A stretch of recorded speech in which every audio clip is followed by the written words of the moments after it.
Hello everyone, this is Dr. Anusha Rani speaking from Maharaja's College of Pharmacy. Today I am back with a small video to show calibration of FTIR instrument. In Maharaja's College of Pharmacy, we have Agilent Technologies carry 630 FTIR. This is a Fourier Transform Infrared Spectrophotometer. The make is Agilent and the model number is carry 630. So this is a very sophisticated, compact and a benchtop type of an instrument. And as we know, FTIR is very useful to know the functional groups of organic compounds, to analyze the organic compounds. This works on the principle of drift, that is diffuse reflectance, infrared Fourier Transform Spectroscopy. That is total internal reflectance takes place here. The instrument is having a diamond ATR. So attenuated total reflectance is the main principle on which this will be working on. Today we are going to see how this instrument can be calibrated. To calibrate this FTIR instrument, we have to use this polystyrene calibration film. This is called as a polystyrene calibration film supplied by Agilent along with the instrument. So here you can see the film, the polystyrene film here. So this has to be placed in the sample space, and then we have to insert the diamond ATR onto this one, and we have to record the spectrum of this polystyrene film here. So here we will be recording a spectrum as transmittance versus wave number, and we will be observing the spectrum, and from the spectrum we will be observing different parameters like resolution and wave number accuracy, by just checking the percentage transmittance values as per the tolerance limits. So let's start with the calibration part. So I am placing the polystyrene film at the sample space.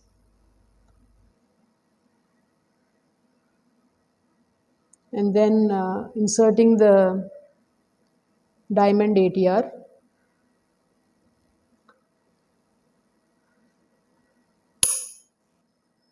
So this is how we have to place the polystyrene film and observe for the spectrum here, which is a transmittance versus wave number spectrum. So here we are working with the Microlabs software. So this is the final spectrum of the polystyrene film. This is a spectrum as a function of transmittance versus wave number. So here we have to check for the peak labels. So click on pick peaks, and then we have to check at certain wave numbers. So I am drawing at places where we need to check the wave numbers.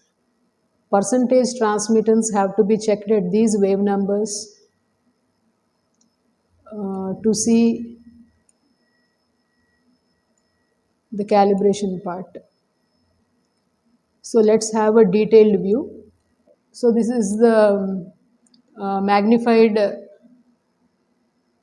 spectrum. Here we have to check for the transmittance at certain wave numbers. So here we have to check at 2851 per centimeter, where we got the transmittance as 0.288. We have to check at 2870. So this is the dip for 2870, where we got the transmittance as 0.729. We have to take the difference of the transmittance of these two values and then calculate the percentage transmittance. So the difference percentage transmittance must be not less than 18%. So here we can take the difference between 0.729 and 0.288 and calculate the difference and calculate the percentage. So here if you calculate the difference and percentage, we get it as 44%. So it is not less than 18%. So here the values satisfy the acceptance criteria.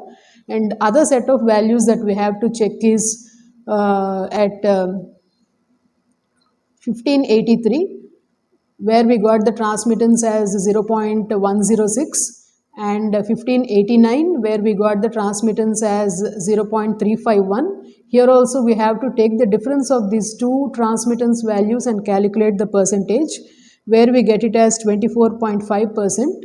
So this is also not less than 12%. Therefore, the values satisfy the acceptance criteria.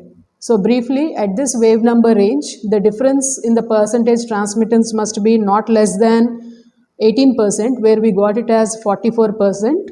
So it satisfied the acceptance criteria.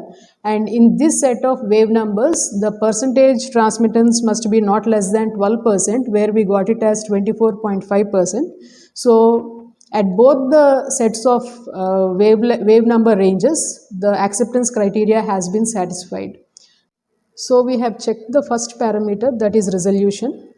And the next parameter that we are going to check is wave number accuracy, for which we are going to scan the same polystyrene film at a wave number range from 400 to 4000 per centimeter. So when we scan the polystyrene film, we get this type of a spectrum with a function of transmittance versus wave number. So I'm just maximizing it. This is a spectrum that we get when we scan the polystyrene film between 400 to 4000 per centimeter. And here I will be showing you the standard table with the standard values. You can see here the minimum tolerance wave number values and the maximum tolerance wave number values. Between each of these two values, we have to get the dip in the spectrum. So 3060 is the wave number at which we have to get the dip in the spectrum. These are the ideal values and these are the tolerance limits. Between each of these two sets of wave number values, we have to get the dip. So let us check for the values what we got. So here the first one is at between 3058 and 3061. The ideal value is 3060 and we also got a dip at 3060. So you can see here. So one of the values is as per acceptance criteria, and the next one we will see it has to be between 2848 per centimeter and 2851 per centimeter. We can get around 2849, but here we have got just nearer to it, that is at 2920. There is another dip here, but the value isn't being shown. But we have got a nearer value, but not the exact value as the ideal value. Let's check for the other things, that is between 1600 and 1602 per centimeter. At around 1601 per centimeter, we have to get the peak. And you can see at 1600.9, we have got the transmittance or dip. And the last limit is between 1027 per centimeter and 1029 per centimeter, that is 1028, where we have got the nearer value, that is 1025 per centimeter. We have got the transmittance value. So out of these four ideal values, the three values have exactly matched and one value is nearer by. So we can say that the instrument is calibrated and we can use it for analysis of the organic compounds. So dear students, this is how we have to calibrate the FTIR instrument, that is Fourier Transform Infrared Spectrophotometer, using the standard polystyrene film. And here we have to do the calibration of this instrument once in 3 months.